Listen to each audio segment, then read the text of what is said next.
what I focus on is between born of a virgin and suffered under Pilate. But I want to go outside the bounds of that just for a minute, if you'll bear with me, if you'll give me some grace here. Oh, okay. There's this amazing passage in the Hebrew version of the Gospel of Matthew, which is earth-shattering. It's unbelievable. So the first two words Jesus speaks after the resurrection.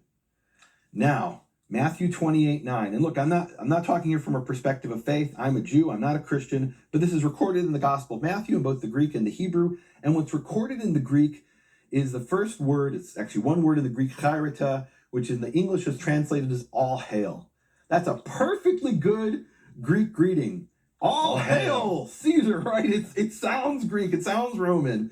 In the Hebrew, the first two words he speaks are Yehovah Yoshia. Yehovah will save you. Yehovah is the name of the Father, and the name of the Father in the ancient Hebrew, Yehovah. Some people say Yahweh. I hope we'll get a chance to talk about that in a future session, about how it's actually Yehovah. But his first two words that he speaks in the Hebrew version of Matthew, according to the one preserved by Jewish scribes, remember how meticulous Jewish scribes are, the first two words are Yehovah Yoshia.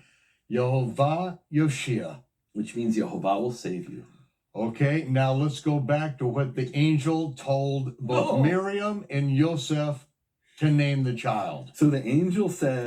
from the Hebrew Matthew. Right, so in the Hebrew Matthew, it says to call the child Yeshua. And why Yeshua? Because Yoshia et ammi, he will save my people. Same word, Yoshia. Yeshua, Yoshia, and his first words at the resurrection is Yehovah Yoshia. Which is also the meaning of his name. The name Yeshua means Yehovah Yoshia. Yehovah will save. So the first two words literally that he speaks, according to the Hebrew version of Matthew, preserved by Jewish scribes, is Yehovah Yoshia, which is the meaning of the name Yeshua and means Yehovah will save.